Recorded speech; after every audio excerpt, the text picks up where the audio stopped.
Welcome back, everyone. Tonight I'm going to make a quick video on how to install the Precision Racks luggage rack, the tail rack. Here's everything that you get in the package in that box. You get an instruction sheet, the front of one piece of paper.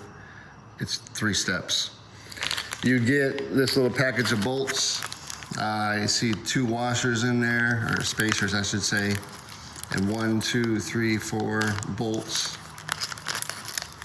Couple washers, couple nuts. There goes half of it on the floor.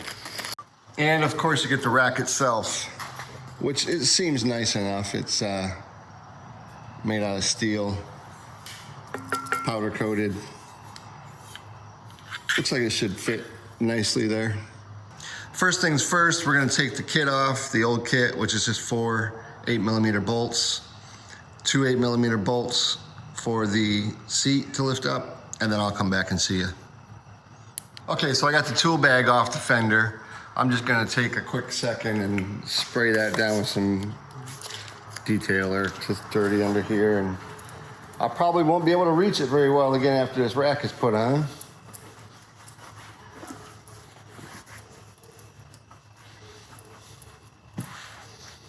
So like I said, that was really simple to take the rack off. There's 4 bolts, 8mm on top. There's nuts on the bottom. All right, next thing I'm gonna do is take the bolts out for the seat and lift the seat up. Okay, the 2 bolts are out. The seat just lifts up. Pull it towards the back slightly, and off it comes. I'm taking mine right off for a minute because I wanted to show you where I have the EJK mounted on my bike, which is right there. I'm not gonna get sidetracked, but that EJK is now back to the factory settings. EJK factory, not Kawasaki. I didn't bypass it. It's just got the settings that EJK wants for a bike that has an exhaust, which I have the Dekelvik, and I don't have my snorkel installed. Here is the hardware that comes with the kit.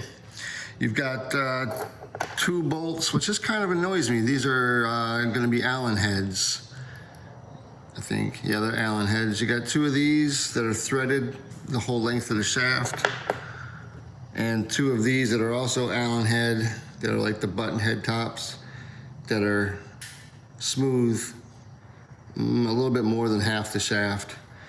So it says you're gonna use the shorter ones on the seat. I'm gonna assume, because the length of them is pretty much the same. I'm gonna assume that it's these, and then these will go through the rack into the fender. We'll see. It's 6 washers, 2 nuts, and 4 different spacers, 2 silver and 2 black. The black are little narrow ones. They are made of plastic.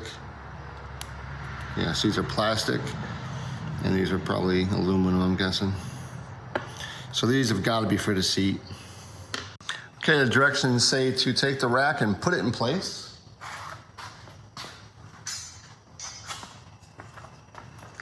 So here's the rack. That's where it goes in place. And it goes down inside the white fenders. Then the seat goes back down behind it. Make sure your seat is pushed all the way up.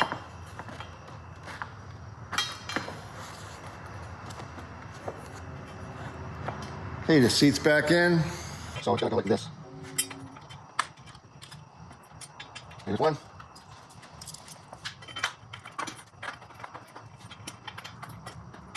There's 2. Let me figure out which size Allen head those are. All right, that's gonna be a 5. 5. All right, just run those in a little bit. I'm not tightening them down.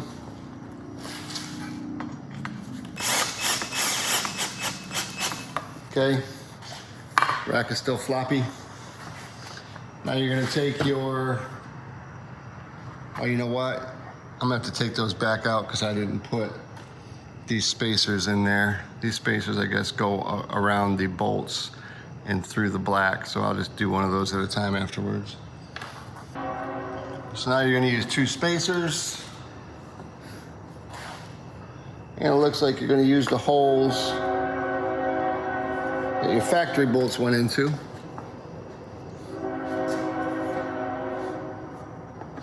The forward ones.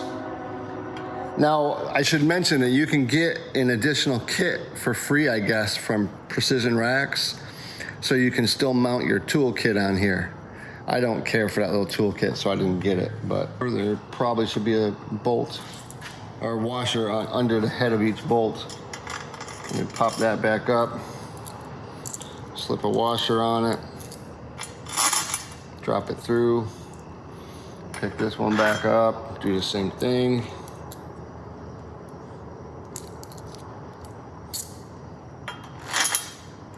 Okay, easy peasy.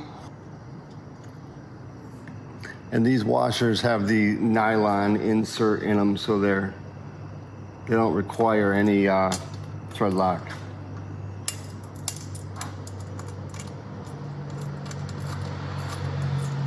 Okay, that one wasn't so bad.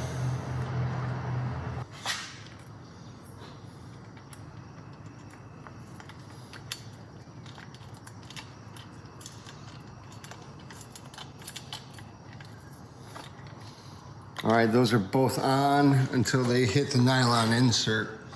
So I'm gonna take out the 2 seat bolts and put in those black plastic sleeves. Taking the seat off is gonna be a little bit more of a hassle, only because now you've got to use an Allen wrench. So if I've got a gripe with this rack, it's that system right there. Maybe I'll go down to a hardware store and find some bolts that have an 8mm head that'll match up to here. But you just take the bolt with the smooth shaft, put a washer on it, take your black plastic sleeve bushing, slip that over it, and then this will just fit inside of the rack. Nice and easy. Start it by hand a little bit. Okay. And then run her down.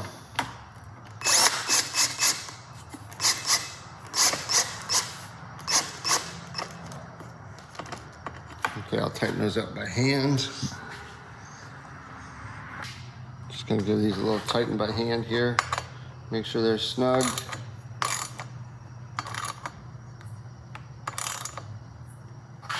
Don't go too hard and crack your plastics.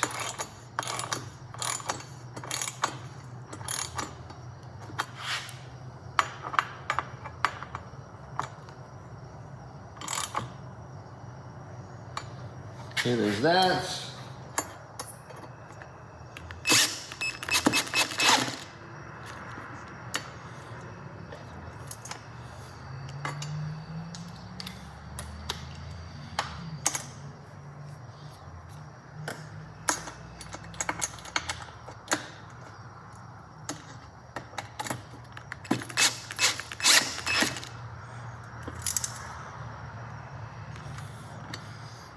All right, there she is. She's installed now. I put the bag on there temporarily to see how it worked. It's not bad. My little bungee cords are a little bit stretched out, so it doesn't really hold all that great. A lot of movement. I could probably put some Velcro or something on it to help it stay to the rack. But yeah, it's not perfect. It'll do. The reason I went with this is, well, first of all, there's not many options. But secondly, this is drilled for a Rotopack mount. So let me just take that bag off real quick, show you.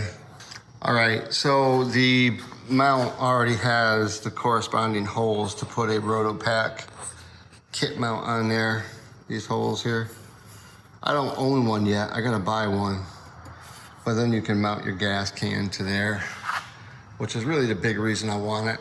Other than that, it's really kind of helpful when you're stuck in the mud, pulling on the bike, so you gotta pull on the fender. But otherwise, it's not gonna get any use. I don't ride this bike and carry luggage on it, except for that bag when I'm going up into the woods for a few hours. So that's all there is to it. Hope this video was helpful. It's literally 4 bolts, 2 up here and 2 on each side. Without videoing it, the whole thing took about 10 minutes to install. So thanks for watching.